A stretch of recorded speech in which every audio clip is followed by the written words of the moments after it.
Hey there, episode 6 of Flow Talk, down the third baseline here at Thomas More Stadium. Jesse Cook with you, and our guest today is Alex Wagner, y'all's relief pitcher. And Alex, you've had a pretty remarkable return this season where you miss a year with Tommy John surgery. What has this process been like? It's like I'm relearning the game. Being away from it for so long, it's just, it takes some time to get acclimated. I'm still getting acclimated. I feel like, every outing I take a lesson from it, and going back on outings, reflecting, and like, okay, I could have done this. I should have threw this, or it's just stuff like in game I'm not quite catching.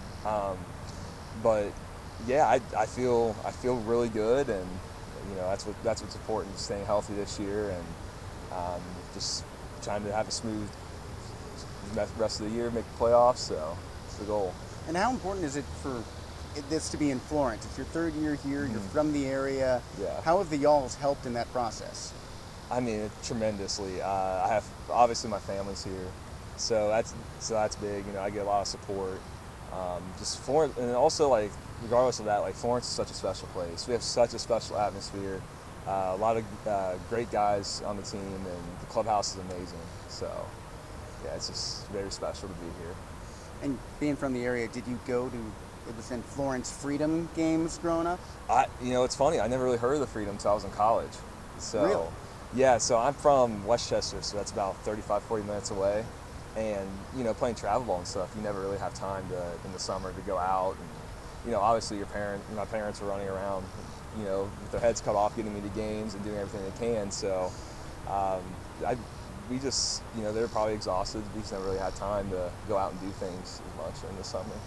Well, now you're the one driving yourself to games. Yeah. Your parents are still coming and watching as often as I feel like I see them every night here. Yeah. What does it mean to just have them here? It's amazing. It means the world to me. Like to have them on this journey with me, because they've been through it my whole life. Like local guy, went to Mount St. Joseph. Obviously went to high school in the area, so they were 5 minutes down the road. So they would come to games all the time. There at Mount St. Joe, this was our home field. So they came here a lot as well. And they've been on every step with me.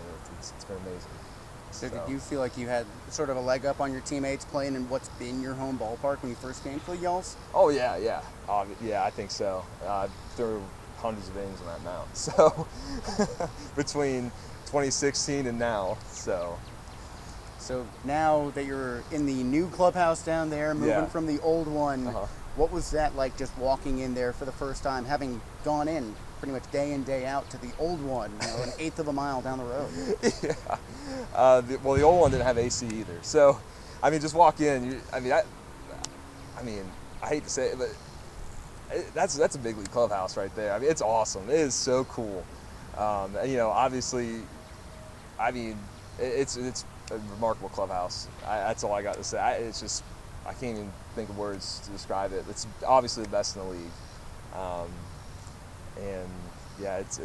It's really neat. Yeah, I can safely say, having seen the clubhouses in Joliet and Washington, which are fine ballparks, fine clubhouses. Yeah, for sure. This one's just next level. Air conditioning, number one. Air conditioning, yes. That's about it for me. That's all I need. That's all I need, air conditioning, but then you have all the extras, like the nice renovated weight room, the batting cage area is huge. And then obviously, having the analytics people, coaches like in the offices next to you, having a bigger training room with 2 tables instead of 1. Our trainer can work on multiple guys at once versus just one guy, So it's really neat. I remember, like, media day, first week of the season, it was in the old locker room. It was in the old batting cage. And there, unless you wanted to be pressed up against the net, you were sitting on the floor because it was so narrow. Out of there, here you can walk in, you can take a whole trip around and not a problem. And then you got guys taking BP. Remember how the cages are like right up against the training room wall, so you feel like you get smacked with the ball not through the net, but like it hits a net on your side, you get smacked with the ball. So you got to be careful with that. And the weight room is great too. So I've tried it out. After the y'all's 5K, I ran it. I figured I'll take a shower in the locker room, and why not just go for the extra workout? As you can see, paying off right here. Oh, absolutely. Yeah, We're good. Think, do I have a bigger bicep than you? I think you do right now. So. But I tried that out and was awestruck. Yeah. That's better than anything that I had in high school or at college. But by the way, speaking of college, it's college night tonight. Yeah. So I brought some of my Syracuse stuff just to show off here. Look at that. And I'm wondering, did you bring any Mount St. Joe's gear to the ballpark today? I actually did not. I did not bring any Mount St. Joe gear. However, I do rock the baseball bag from 2016 I was given. So okay, less disappointing. I have something Mount St. Joe with me at all times. That's good to hear. Yeah. And Mount St. Joe, this being your home ballpark, how many of your teammates are still around here? From Mount St. Joe? Yeah. You know, actually a lot of teammates are still in the area. I talked to a few off and on. It's just kind of tough because everyone's life after college, you know, it just kind of goes different ways. So, but yeah, there's a few that come to the games actually I get to see, and you know, it's really cool seeing them. You know, I don't get to see them, you know, every year or whatever. I still talk to them, you know, but it's hard getting together now. So, especially with them starting families, and you know, with baseball, it's always constant, so it's hard to see them. Well, what goes through your mind when you do see them? When you're about to go out onto the mound and you see, oh, hey, I know that guy, third row. Yeah. Honestly, I don't pay attention to the crowd like when I go out to the mound or anything, but before the game I see them, it's just a lot of joy, you know, that they're here to support me and, you know, still be on my journey as well, so be a piece of it. It's really cool. And this is not your first on-air type of thing this season. So we've talked post-game before, but you've also got that podcast with Logan Campbell, Under the Feathers. Under the Feathers, yep. So how did that come about? Because he brought that to the Y'alls, right? Yeah, he did bring that to the Y'alls. It's just like, hey man, we're running up baseballs. Like, hey, you want to do a segment running up baseballs with the Y'alls? I'm like, yeah, sure. So about an hour and a half we talk about baseballs and have a good time. You know, we talk about just baseball superstitions, just baseball in general, you know, just weird baseball topics. You guys should check it out. It's really cool. And you can find that on Spotify, Apple Music, wherever? Yep, I'm pretty sure. So, little plug there. Go find it. But he brings that to the Y'alls, and like you said, you're talking baseball superstition. Can you give me an example of one segment that you guys have gone over? Yeah, we can do baseball superstition, like not stepping on the foul line before game. Like that's a big superstition of mine. You know, especially on a dirt field, I don't want to mess up the foul line. It's just I feel like that's bad luck. So. Yeah, that's fair. I still, when Rory and I do the pregame interview at Chad, that's a big thing for me. Don't step on the chalk. I do not step on the chalk or the white line in this case, you know, with it being a turf field. So. Now, I played catcher, so stepping on the chalk occasionally was sort of unavoidable back there. Well, you had to. But, I mean, that's one of the things that was always in the back of my mind. Is there anything else that you do, like rituals before games? I mean, I don't really have that many superstitions, but I mean that's my biggest one. Do not step. Even on national anthem, if we all line up on the foul line, I always step behind it, like toes just behind it. You know, so I'm not like out of place. You know, and it's looking weird. So. You've gotten a lot of good national anthems this year. Have you ever thought about doing that standoff with the other team, try to be the last man out there? We did that in the beginning of the year, but that was never really my thing. I just, once the national anthem goes off, it's game time, I'm ready to go. So I don't really focus on that.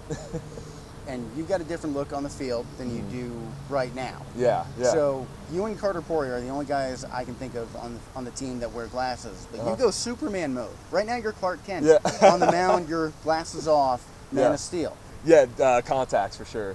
It's just such a hassle to put in. You know, sometimes they burn, sometimes they don't fit right. And it's okay, on days that I know I'm not going to pitch, like, you know, on down day, I just wear my glasses. It's just so much easier. Have you ever thought about like wearing goggles on the field? I actually have thought about it. But, you know, it's just something I've done for years, the contacts, so I just kept rolling with it, so. Do you feel like there's a different look to the plate, look to your pitches when you're dealing in glasses or dealing in contacts? Different look? I feel like the goggles are a bad look. Like, it's a good look. You know what I mean? Like, it's like, okay, that's a bad dude up there. You know? Like, Carter, he's a violent pitcher, because so I feel like these goggles play a part in it. But I mean more like, do you see the plate differently when you're wearing contacts as opposed to glasses? Does it mess with your rotation at all, knowing, okay, I got to keep these things on my face? Yeah, I feel more confident. That's one less thing you have to worry about when you're on the mound.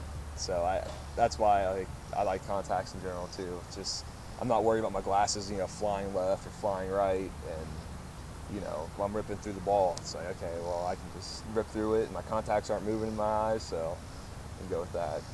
And we've talked about the rest of the bullpen. So Carter with his glasses, you, Kent Kleiman, and Logan Campbell on Under the Feathers. Is there anyone on the team who you've grown especially close with, spending all that time out there down the foul line like pitchers do? Well, I think everyone's close in the bullpen. We could say anything to each other. We can talk to each other. There's not like really. I have special connections with all these guys because I spend more time with these guys than my family. These guys are family to me, and they all mean the world to me. So I wouldn't say there's one in particular, in the bullpen, but like all the guys, man, I love them all. So. Well, now one of those guys who was here most of the year is Cam Farrer. You guys had sort of a similar story, both coming back from Tommy John surgery, both making your return in May, early June. What was it like recuperating with him? It was just when I went, or he went in the game. It was like extra, like, obviously I root for all the guys to do well. I want to win ball games, just like everyone else. But with him, it was just really cool to see what he did. And also like in catch play, we bounce off ideas, and recovery stuff, we bounce off ideas, with each other. And the same doctor did our surgery, so it was just talk about our process as well. But when Cam went in the game, it was always so cool just to see what he did. And to me, it's like I know what he's been through. He's been away from the game almost just as long as I have. So it's just really cool to see him do well and get in the game and punch out guys. I loved it. And he got the call up to a major league organization. Yep. Bus pulls over an hour into the trip to Joliet 2 weeks ago. Yeah. And pulls over in Batesville, Indiana. At some rest stop. Yeah. Chad stands up and tells the team, "Hey everybody, we're pulling over. Cam just got picked up by the Giants." Have you ever heard a bus louder than that? No. That was so cool. That was awesome. I mean, obviously we delayed our trip, but man, that was awesome. That was, I only have words to describe it. That was just, I miss him. We all miss him. He's such a good guy, good team guy. But that's why we're here, is to get to the next level. So just having that, seeing that on the bus, it was so special for all of us. Wow, to go through what you went through, the next year get signed, incredible. Weirdly enough, the only thing that went through my mind there was, besides congratulations and wow, this is awesome, what must the people in the McDonald's parking lot be thinking? What is happening right there with that bus just leaving a guy by the side of the road? And he had to sit there for an hour till our clubby, picked him up to bring him back here to catch a flight. So I bet those people were like, "What's going on? There's a Giants player right there." They weren't thinking that, obviously. Well, he's a member of the San Francisco Giants. So I don't know what those people were exactly thinking. It's like, wow, that's kind of weird, just leaving one guy off the bus with all this stuff, suitcase, baseball stuff, everything. So I can't give you an answer on that one, but I bet they were just looking around like, what is that? Who is that? Yeah, I can't imagine what they were thinking there. But with guys like Cam getting picked up, there's roster changes throughout the season. What do you try to do to make a first impression, or do you try to make some good first impression on the new guys that join the team in his place? Yeah, so just in general, we have a young team. So, it's just some of these guys haven't played pro ball yet. So just, give them a couple of days, get acclimated, be really loose around them. Let them be themselves. You want them to play and be themselves. You don't want them up there tight, thinking too much. For example, we have some new guys, a week or two, down on the squad. Last night, I didn't have my best outing. And I knew it was really important to just keep my head up and not make a big deal of it, just especially now with the playoff push, You know, like toxic energy does spread. So just being positive, and even if they have a bad outing or not the best outing, just still being positive with them. Like, don't let them get in their head. You know, it's just another day. Let's go get them next time. So. And more on that, you guys are in the playoff push. You're Yes, trailing absolutely. Lake Erie by just, I believe, 6 games 5 or right 6 now. games, yep. So, aside from what happens on the field, because you know the play is the play, how do you think you can help morally to keep that team in the playoff race? Like I said, just it's eliminating the toxic energy and environment. You know, if someone gets out in a big situation, like, yeah, you know, you expect someone to be upset, but like, hey, let's not throw our helmet, or hey, you know, as a pitcher, let's not sit on the bench and pout and, you know, say bad things, or you know what I mean. Just keep your head up, go out there the next time and get them. That's what's really important, you know, especially with a young team like this. So. And I do have one more question for Yeah. you. Last night was our second Bark in the Park night. Did you bring any furry friends along, or did you have any favorites that you saw out in the crowd? I had a couple favorites. There's a couple retrievers I saw. I love retrievers. They're so friendly, and just, you know, part of me wants to throw them a ball, but it's like, you know, the ball's gonna get chewed up. We can use a throw, you know. But it's just so cool seeing all the dogs here too. Dogs are, to me, I love dogs. So that was one of my favorite nights of the year. I think we had a camera trained on this one corgi walking around. The All-Star was posing with Dalmatians and felt like he was in a fire truck. Yeah. It was awesome. Yeah. Well, Alex, thank you so much for talking. That's Flow Talk episode 6, and well, we're talking about dogs at the end. So everyone have a tail wagging day. I don't know how to end this. Tail wagging day, baby. Go Y'alls. Go Y'alls, baby.